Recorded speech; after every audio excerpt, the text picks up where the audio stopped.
मुश्किल था मेरे लिए वहां पे अपना रोना कंट्रोल करना। विनीता उनसे थोड़ी अनफेयर थी ना वे कि वो अपना ही बोले जा रही थी और उनको बोलने का मौका नहीं दे कि हम चाहते ही नहीं हमारा एपिसोड एयर हो। हमें फोन भी आया था जिस दिन एयर होने वाला है। Hey everyone, welcome to Spilby. Let's talk about Shark Tank participants. जो ऑफर्स ना मिलने की वजह से बाहर आके इंटरव्यूज में शार्क्स की बुराई करने लग जाते हैं। सी आई एम नॉट सेइंग ये पैनल हमेशा करेक्ट रहता है, ऐसा नहीं है। एट टाइम्स कोई ब्रांड आता है जो उनका डायरेक्ट कंपटीशन है, तब शार्क उनसे थोड़ा अनफेयर तरीके से बिहेव करते हैं। तो वैसे पार्टिसिपेंट्स का डिसअपॉइंट होना ना समझ आता है, पर ये जो ब्रांड ओनर्स है जैसे आस्ते एंड हाउस ऑफ ब्यूटी, ये लोग अननेसेसरी टेंट्रम्स थ्रो कर रहे हैं ऐसा लग रहा है। कंस्ट्रक्टिव क्रिटिसिज्म इनको लेना ही नहीं था एंड खुद का फॉल्ट भी वो एक्सेप्ट करने को रेडी नहीं थे। इंस्टेड एक ओनर तो इतना एंटाइटल वे से बिहेव कर रही थी दैट शी स्टार्टेड सेइंग कि हमने तो बोला था शो वालों को कि हमारा एपिसोड एयर मत करना, फिर भी उन्होंने कर दिया। हम चाहते ही नहीं हमारा एपिसोड एयर हो। हमें फोन भी आया था जिस दिन एयर होने वाला है। Told them I do not want it to be air, please try, I don't. आपने सुना है ऐसा कभी? सच है,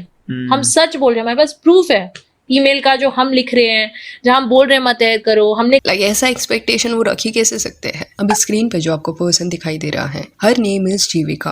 वो आस्ते ब्रांड की को फाउंडर है। क्लोथिंग ब्रांड है ये, अथलीजर कैटेगरी में आता है। अभी इनका आस्क 80 लाख था फॉर 2% इक्विटी। बातचीत में शार्क्स को पता चला कि इनकी लायबिलिटीज बहुत ज्यादा है। 1.52 करोड़ का इनका इन्वेंट्री लास्ट 6 महीने से ऐसे ही पड़ा हुआ है। देन 1 करोड़ की कुछ लायबिलिटी है एंड सेल उतना हो ही नहीं रहा, तो इसी वजह से वो इन्वेस्ट नहीं करना चाहते थे। अभी ऑब्वियस सी बात है, कोई अपना पैसा आपकी कंपनी में डाल रहा है तो सिर्फ अच्छे क्वेश्चंस थोड़ी ना पूछेंगे। प्रॉब्लम जहाँ पे दिखाई दे रही है वो पॉइंट को भी पॉइंट आउट किया जाएगा ना। बट जैसे ही विनीता ने पॉइंट आउट किया कि 1.52 करोड़ का इन्वेंट्री 6 मंथ से उन्होंने ऐसे ही क्यों रखा है, उसको डिस्काउंट करके या कोई और तरीके से बेचने का ट्राई उन्होंने क्यों नहीं किया, वो उसे समझ नहीं आ रहा and that is baffling for her. Vinita का यहाँ पे कंसर्न वैलिड था एंड ऐसा कुछ वो रूड नहीं हो रही थी, पॉइंट टू पॉइंट बात कर रही थी। It was a constructive criticism and इतने में इनको गुस्सा आ गया। ये लोगों ने शायद वेस्ट का शार्क टैंक नहीं देखा है। उसमें तो अगर सेल्स के हिसाब से वैल्यूएशन नहीं हुआ ना, तो डायरेक्टली बोल देते हैं कि इधर क्या फ्री में मार्केटिंग करने के लिए आए हो, तो स्ट्रेट अवे फीडबैक मिलता है without any sugar coating.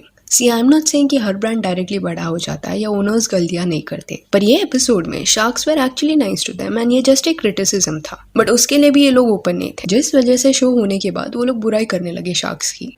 Because we just felt कि हर चीज की एक कॉस्ट होती है और हम अपनी मेंटल हेल्थ की कॉस्ट पे किसी चीज को नहीं बढ़ावा देंगे। Because लिव आस्ते is all about mental health यार। हम यही तो कह रहे हैं कि विमेन की लगी पड़ी है और मिल जाएंगे मार्केटिंग अपॉर्चुनिटीज। नहीं करना हमें यार। And I think that's what makes our story different from सब। अब शार्क टैंक पे वही पाथ ले रहे हैं कि स्लैम द जजेस एंड दिस एंड दैट। यार बट तुम चाहते तो थे अपना एपिसोड एयर होना, है ना?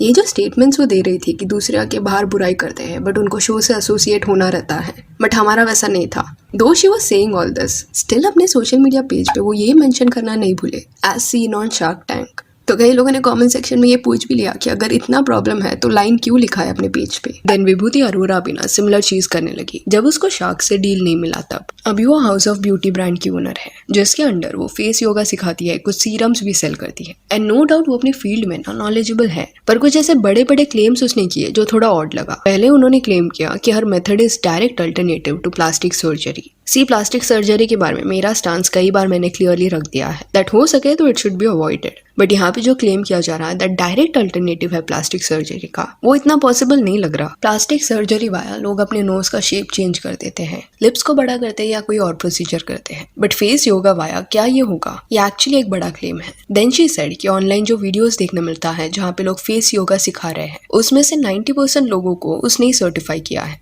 Again, this is a very big claim. Then अपने सोशल मीडिया पे she was somewhat roasting Namita, saying that कि नमिता की ये मेंटालिटी ही गलत है, that अगर मैं अपने स्टूडेंट्स को फेस योगा सिखाती हूँ तो आगे जाके वो उसका कंपटीशन बन सकते हैं। ये टेंजेंट पे पूरा डिस्कशन वो लेके गई थी। तो पिच करने जो लोग आते हैं ना, they need to understand this कि कोई मोटिवेशनल सेशन के लिए वो नहीं जा रहे, आप इन्वेस्टमेंट लेने जा रहे हो। And her ask was 1.5 CR for 5% equity, जो कि एक बड़ी रकम है। एंड एट टाइम्स शार्क्स आपसे ऐसे सर्टेन सवाल पूछते हैं सो दैट वो देख पाए कि आपका थॉट प्रोसेस क्या है, आप कैसे जवाब देते हो। यू नो वेस्ट के शार्क टैंक में कॉमन सवाल क्या है? मिस्टर वंडरफुल जो है ना, वो हमेशा ओनर्स को पूछते हैं कि क्या तुम अकेले ब्रांड चलाते हो, एंड अगर आंसर हाँ आता है तो एट टाइम्स ही सेज कि यहाँ से तुम मेरा पैसा लेके जाओगे एंड घर जाते वक्त अगर कोई ट्रक तुम्हें ठोकर मार देता है एंड तुम दुनिया से चले गए तो मेरे पैसे तो अटक जाएंगे ना। अभी क्या इसका मतलब ये है कि उनकी थिंकिंग ऐसी है या वो ऐसा चाहते हैं कि हो? ऑफ कोर्स नहीं, ये हाइपोथेटिकल क्वेश्चंस है और ये इसलिए पूछे जाते हैं सो दैट ओनर्स क्या रिस्पॉन्स देते हैं ये देखा जाए। एट टाइम्स अगर कपल्स जाते हैं ना पिच करने के लिए वहाँ पे, तो डायरेक्टली वहाँ पे लोग पूछ लेते हैं कि अगर तुम्हारा डिवोर्स हो गया तो क्या होगा।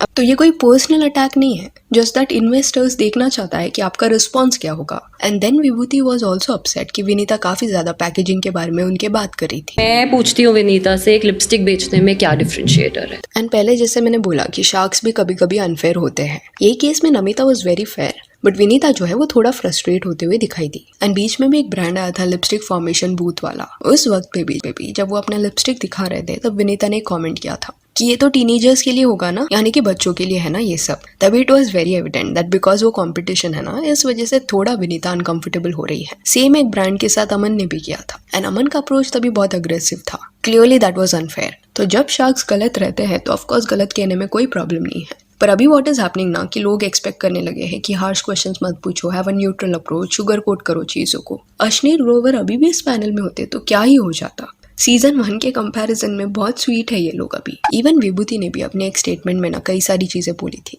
नमिता के बारे में कि ऐसी इनसिक्योरिटीज होनी नहीं चाहिए, कि किसी और को सिखा दिया तो वो तुम्हारा competition. And then she even said कि हार्श अप्रोच वेस्ट में चलता होगा, बट यहाँ पे इंडिया में ना न्यूट्रल रखना चाहिए अप्रोच। एंड आई थिंक ऐसा एक्सपेक्टेशन होना इज अब्सर्ड, क्योंकि कोई भी इन्वेस्टर पूरा जानकारी लेने के बाद ही पैसा डालेगा। एंड ये शो है, कैमरा है आसपास, इसलिए काफी टोन सबका ना कंट्रोल में रहता है। अदरवाइज बाहर कोई पिच करेगा इन्वेस्टर्स के सामने जहाँ पे कैमरा वगैरह नहीं होते, तो वहां तो एक्चुअल में ये लोग रोने लग जाएंगे, बिकॉज क्वेश्चंस इससे भी ज्यादा हार्श रहते हैं। आपको इन्वेस्टर का पैसा भी चाहिए, एंड खुद आप डिसाइड करोगे कि इन्वेस्टर को कौन सा सवाल पूछना चाहिए, कौन सा अप्रोच लेना चाहिए। How is that fair? I feel ये सब सोशल मीडिया पे ना वायरल जाने का थोड़ा तरीका है कि शार्क से डील ना मिले तो उनकी बुराई कर दो। एंड जस्ट बिकॉज ये दो केस में विनीता या नमिता ये दूसरे शार्क्स गलत नहीं थे, that doesn't mean they are very good और एनीथिंग। डील्स तो दे देते हैं कैमरा पे, बट पैसे देने में काफी ज्यादा डिले करते हैं। वेट करते हैं कि एपिसोड्स एयर हो जाए, ऑडियंस का रिस्पॉन्स देखने मिले, फिर डिसाइड करेंगे कि पैसे देना है कि नहीं। कुछ केसेस में एट टाइम्स ओनर्स ने भी अपने ब्रांड के बारे में झूठ बोला रहता है। वैसे केसेस में डील से पीछे हटना इज अंडरस्टूड, वरना जो पर्पसली इनकी तरफ से डिले हो रहा है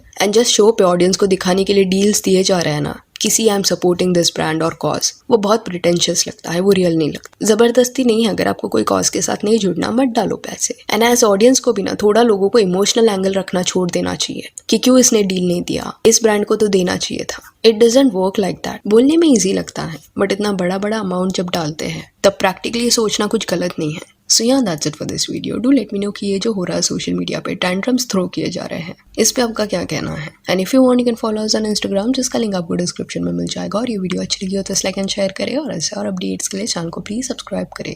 थैंक यू।